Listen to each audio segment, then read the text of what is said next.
What do you need to know about the 2023 Lexus RX before buying one? That's what we're going to find out. Welcome to Call Up Corner, where we help you, the consumer, master the process of car buying and car ownership. After 7 years on the market, Lexus has finally redesigned their extremely popular RX crossover SUV. And before I release my upcoming test drive video, I thought it would be a great idea to make a video on all the different RX models and all of the changes that have been made for 2023, because there are a lot to go through. The most pressing questions that a lot of car buyers are going to have are, what are the most important changes that have been made for 2023? Is the RX still a really reliable SUV to buy? And is it a better choice than the other luxury SUVs on the market?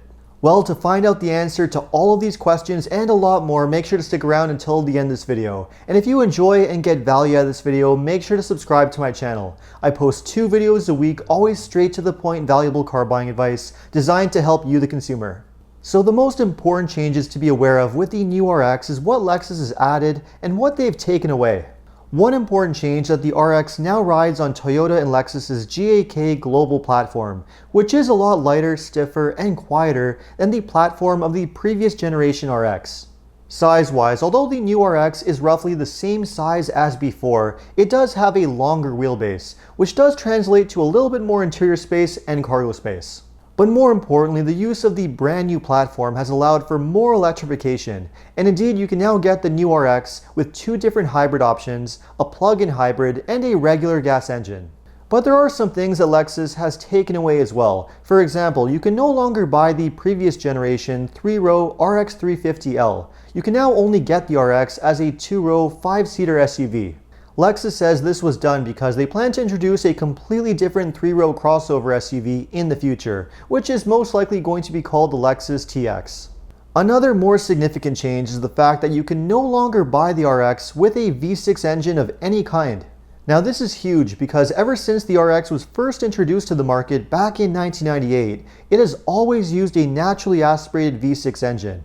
Lexus has replaced the long-running and extremely well-proven 3.5-liter V6 with a new 2.4-liter turbo 4-cylinder engine, which is also shared with the smaller Lexus NX and the Toyota Highlander. This is the only gas-only engine offered in the RX lineup, and it produces around 275 horsepower and 317 pound-feet of torque. A little bit less power from the old V6, but you do get more torque, which should result in a little bit better acceleration. On paper, the new 2.4-liter turbo has roughly the same fuel economy as the old V6, getting around 21 to 28 miles per gallon, or 8.5 to 12.5 liters per 100 kilometers. So of course, the question that everyone is asking, if this new 4-cylinder turbo engine has roughly the same power and same fuel economy as the old V6, then why exactly did Lexus bother to replace the V6 engine that was so well proven and reliable? Well, basically the answer has to do with emissions.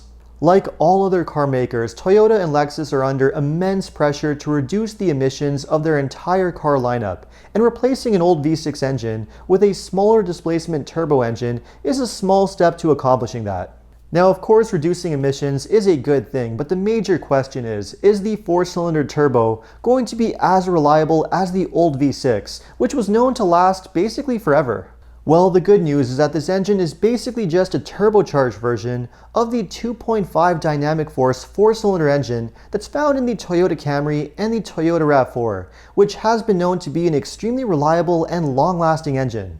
There are a few other promising things about this engine that bodes really well for long-term reliability, but I'll get into that more on the later test drive video. For now, let's talk about the hybrid drivetrains, which are the ones that a lot of buyers are going to be more interested in. The first hybrid, which is called the RX350h, should cost roughly the same price as the gas-powered RX350 and is the exact same hybrid system that's found in the Toyota Highlander. This means that you get a naturally aspirated 2.5-liter 4-cylinder engine combined with a 2-motor hybrid system and an eCVT transmission that has a total system output of around 246 horsepower and 233 pound-feet of torque. And just like in the Highlander, this hybrid system should give you around 36 miles per gallon or 7 liters per 100 kilometers, which is a lot more fuel efficient than the gas-powered RX350. And unlike the RX350, which has a brand new engine, there are no long-term reliability concerns with the RX350h, because it uses a very well-proven Toyota Lexus hybrid system that's been around for an extremely long time. As far as I can tell, the only real drawback with the RX350h is the fact that it doesn't produce a whole lot of power, and if it feels anything like the Toyota Highlander hybrid on the road, that's definitely going to be felt.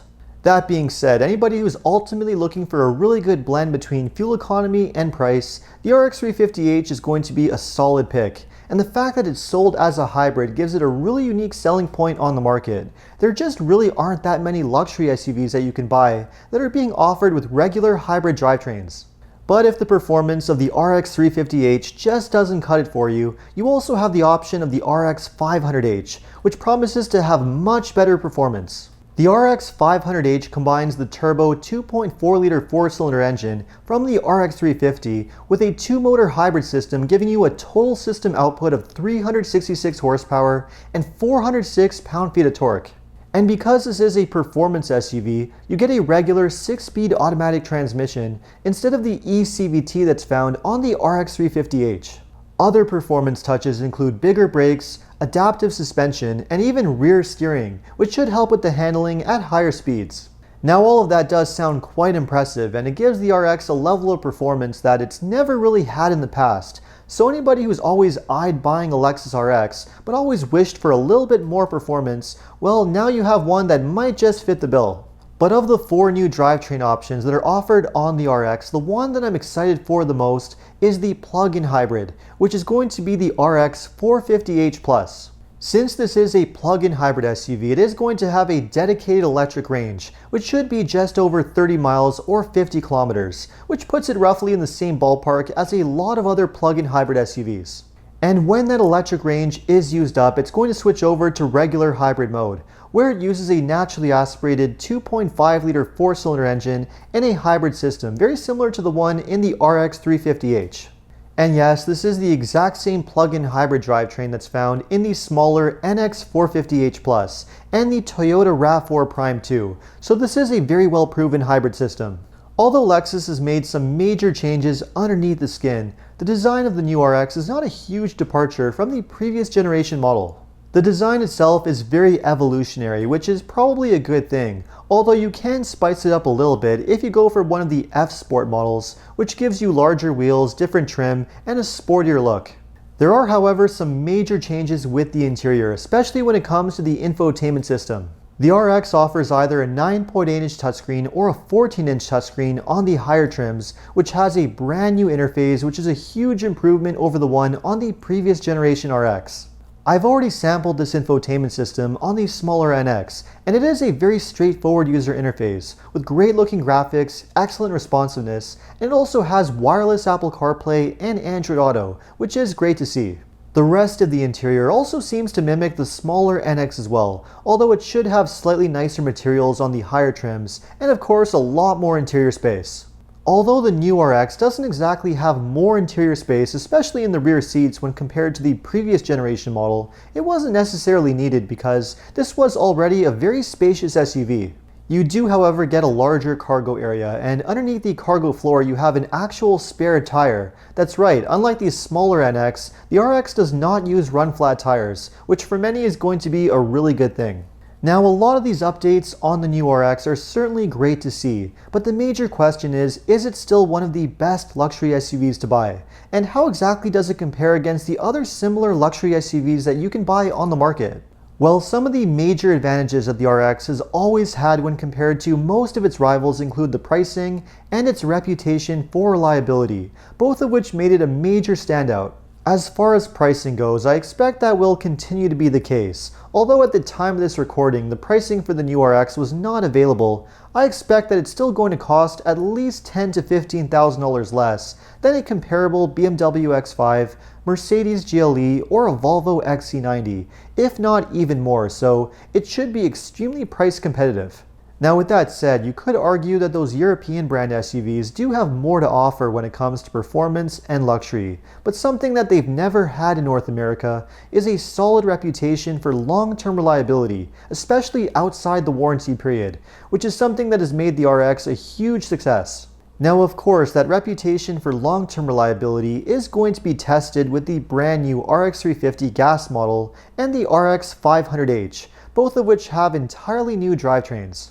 So if you want to be on the safe side and take advantage of that amazing reputation for reliability, the best bets are going to be the RX350h and the RX450h Plus, which have extremely well proven hybrid systems, which Toyota and Lexus have been using for a very long time. And offering all of these different hybrid and plug-in hybrid options are also what give the RX a major advantage over other similar luxury SUVs, like the Acura MDX, the Infiniti QX60, and the Genesis GV80. The reality is that a lot of consumers are now looking for electrification options, and the fact that you can get the RX with two different hybrids and a plug-in hybrid gives it a huge advantage over a lot of those other SUVs. The combination of electrification options, its reputation for quality and reliability, and the aggressive pricing are all going to make it a really strong seller on the market and continue to give it a huge advantage over most of its competition. I can't wait to test out the new RX against its competition head-to-head in a proper road test, and also test out the different models back-to-back to find out which is the very best RX to buy. In the meantime, let me know what you thought of this video and the new Lexus RX. Would you consider buying one over its competition? Let me know in the comments, and if you enjoyed this video, make sure to like and subscribe. You can also check out some of my other videos by clicking these links over here. Make sure to follow me on TikTok and Instagram, and if you need any additional car buying advice, recommendations, or help with getting a great deal on your next new car purchase, make sure to check out carhelpcan.com. Thanks so much for watching, and see you next time.